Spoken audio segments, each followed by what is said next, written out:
Fala galera, já assisti a Superman na cabine de imprensa e posso finalmente, caiu o embargo, e finalmente posso colocar aqui as minhas opiniões, o que eu achei sobre esse filme todo. Nessa crítica aqui, sem spoilers, teríamos obviamente o serviço completo com a crítica com spoilers e também um vídeo exclusivo sobre as cenas pós-créditos que temos em Superman. Galera, sem demora, assim, tem algo que me chamou muita atenção e que me deu muita surpresa logo no primeiro segundo que começou esse filme, que ele te coloca direto já num mundo onde não só o Superman, mas a questão dos meta-humanos e outros detalhes mais já estão inseridos no cotidiano de todas as pessoas que vivem no mundo. E esse ponto também é algo que funciona muito a favor para a maneira como o ritmo da trama ele é realmente executado aqui. O que o James Gunn faz é não desacelerar em nenhum momento das quase 2 horas e 20 que a gente tem aqui de execução desse filme. E isso, galera, é algo que me chama muita atenção, porque parece muito que a gente está vendo uma história onde a origem toda do Superman ela não precisa ser contada novamente, porque isso já está estabelecido dentro da cultura pop e além da cultura pop, tá? Porque Superman é uma propriedade que fura completamente a bolha, que vai atingir muitas pessoas que não vivem esse dia a dia de interesse em relação ao universo super-heróis. Qualquer um nesse mundo sabe quem é o Superman e sabe um pouco ali da sua origem. Ou seja, o James Gunn não perde tempo dentro dessa estrutura de história para fazer funcionar esse ritmo que ele quer colocar, também para contar o que acontece, em voltar para a questão de origem. Tudo que tem de origem do Superman, e tem sim sobre a origem do Superman, é colocado em diálogos e colocado em alguns momentos ali para mover a história para frente. Sempre para mover a história para frente. E isso tudo sim ajuda esse ritmo do filme ser, cara, muito ágil. Eu ia dizer alucinante, mas acho que alucinante é algo que ultrapassa muitas questões que esse filme sim, ele dá importância. Ele dá importância para relacionamentos, ele dá importância sim para a gente ver consequências acontecendo, principalmente com o nosso personagem principal, mas com alguns secundários também ele dá espaço para que tenha essa parte de desenvolvimento de relações. Ele realmente não é alucinante porque ele realmente dá importância para outras questões para que a gente entenda também, né, algumas coisas além sobre os personagens. Só que é como se a gente estivesse vendo tudo isso numa obra que já teve uma história antes. E isso eu achei muito curioso, porque o filme começa já te contando, literalmente assim, utilizando o número 3, tá? Porque ele vai para 3.000 anos, ele vai para 3 décadas atrás, daí ele vai para 3 semanas atrás, daí ele vai para 3 dias atrás, aí ele vai para 3 horas atrás, aí ele vai para 3 minutos atrás. Rapidamente, em 1 minuto, ele estabelece completamente tudo que o público precisaria saber para, ok, a partir de agora, nas próximas 2 horas e 18 desse filme aqui, eu já sei o básico que eu preciso saber do contexto todo desse mundo. E aqui é algo que é curioso, tá? Eu tinha feito um vídeo já reagindo sobre a crítica do Daily Beast, que tinha saído na semana passada, aquela coisa toda, que tinha colocado que parece uma bagunça o roteiro, tá?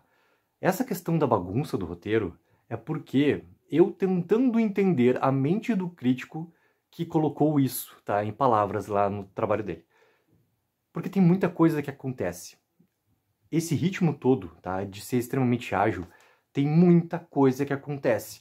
Ou seja, tu vai vendo muitas histórias e muitos personagens que vão acontecendo simultaneamente dentro, né, dessa timeline que a história está colocada ali. E isso parece que não tem, talvez, assim, um cuidado maior de deixar o foco mais claro para o espectador. E eu discordo disso muito, tá? Muito. Porque por mais que a gente tenha muitas coisas acontecendo ao mesmo tempo, e de vez em quando a gente está vendo vários personagens colocados ali dentro de uma mesma situação, e tu tá vendo os personagens ali por pontos de vista diferentes sobre aquela mesma situação, o foco do James Gunn, ele sempre tá claro em manter tudo o que acontece com essa parte de importância do Superman. Ele nunca deixa de ser esse foco maior sobre tudo que está acontecendo ali. Então, por ter muitas coisas acontecendo, e também para conseguir fazer com que esse filme seja extremamente ágil, parece que o roteiro ele pode ser uma bagunça, só que ele não é. Ele não é. E essa parte, cara, eu discordo demais, assim. Pra gente chegar numa outra questão que é sobre o tom do filme. Isso é algo que é aquela parte toda, né, do debate prévio antes do momento de ter a estreia do filme e o que vai acontecer pós a estreia do filme também. Essa questão do tom, ela já tinha dado muitos indícios nos trailers, no material de divulgação também, nos spots, colocado nas redes sociais da Warner, aquela coisa toda, também nos snack peeks que tinham sido liberados também, que esse tom, ele ia ser um tom mais, digamos assim, aventuresco. E esse tom mais aventuresco, ele é realmente o que leva esse filme a funcionar. Ele tem, assim, alguns momentos de exagero dentro desse tom mais aventuresco?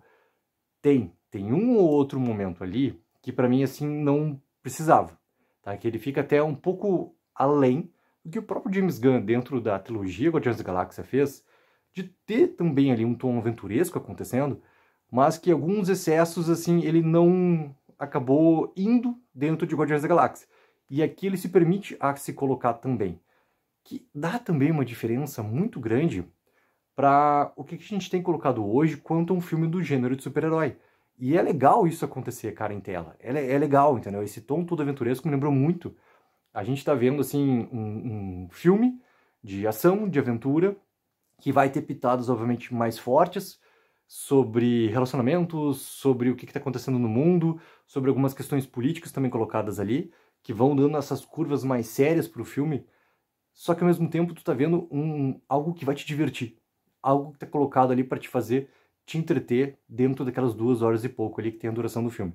Então, me lembrou muito, cara, a vários filmes que eu assisti nos 80, anos 90, tudo mais, e ele tem essa captura toda, obviamente com todas as referências dos quadrinhos também, só que fazendo tudo isso funcionar dentro dessa nova estrutura que ele quer colocar. Ou seja, o tom do filme, ele é sim mais aventuresco, ele tem sim coisas mais sérias que vai acontecendo, mas nunca perde essa prioridade dessa questão toda do entretenimento, que para mim, cara, me agradou demais, demais.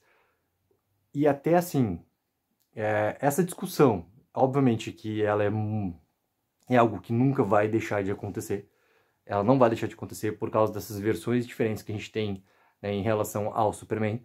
E o que fica de maior sempre é o quê? Cara, te entrega para esse tom. Que acho que a melhor maneira de conseguir também, assim, tu colocar em paralelo essas questões é tu não ter, daqui a pouco, assim, um preconceito antes de tudo acontecer. E deixar realmente esse filme te entregar aquilo que ele está se propondo. Ele nunca deixa de ser honesto nessa proposta que ele tem. E esse ponto também é muito importante. Porque é uma visão nova que a gente está tendo, que o James Gunn está querendo colocar do que vai vir para frente. Até botar um exemplo assim, não tem, agora que eu vi o Superman por completo, não tem como ter algo que também foi teorizado antes e tudo mais, de tu pegar o The Batman, por exemplo, a versão do Matt Reeves, e trazer para esse contexto aqui novo, com esse tom colocado ali para o Superman. São personagens com tons completamente diferentes, com maneiras de funcionar de universo completamente diferentes. Não tem como acontecer isso. Então essa nova versão que vai guiar também esse universo a partir de agora, comandado pelo James Gunn principalmente, cara, é algo que dá também assim um caminho diferente do que pode acontecer daqui para frente. E ao mesmo tempo, pô, a quantidade que tem de personagens que vão aparecendo nesse filme aqui já te abre também muitas possibilidades do que pode acontecer no futuro. Tem algumas participações, inclusive, assim, que não entram nessa crítica aqui com spoilers, que ficam pro material, né, sem spoilers, que ficam pro material com spoilers também, pra gente poder falar até de coisas que tu já entende essa ligação que o James Gunn tá fazendo das propriedades. E o Lex Luthor, cara, nesse filme aqui, a questão do David Corenswet e da Rachel Bosman, né, sobre Clark Kent, Superman, Lois Lane, os dois eles estão muito bem nos seus papéis. Mas para mim quem rouba muito, cara, da atenção desse filme é o Nicholas Hoult, como já estava colocado antes, né, por outros críticos que já tinham assistido não só a questão dos 30 primeiros minutos, mas também que já tinham assistido ou o filme por completo, ou já tinha aquelas informações todas, né, a questão dos insiders que sempre funcionam. O Nicholas Hoult, cara, ele tá muito bem nessa nova versão do Lex Luthor, e eu gosto o quanto de importância tem, porque isso também saiu de um abre aspas do James Gunn, que por mais que o filme tenha, assim, alguns vilões, que nunca algum desses vilões deixe de superar a questão do que é ser o principal vilão nesse filme aqui. É o Lex Luthor. E ele é esse grande arquiteto de tudo que está acontecendo ali, a maneira como ele vai utilizando os recursos que ele tem e a inteligência que ele tem dentro da estratégia. Cara, o Nicholas Hoult manda muito bem como Lex Luthor aqui. Galera, coloque abaixo nos comentários a expectativa de vocês para o Superman. Lembrando que teremos material completo aqui no canal, o vídeo com as cenas pós-créditos e também ali vídeo completo com todos os spoilers do filme para a gente poder conversar abertamente. Não esqueça também daquela mega ajuda de curtir o vídeo e assinar o canal. Tech04, viva o sonho aqui.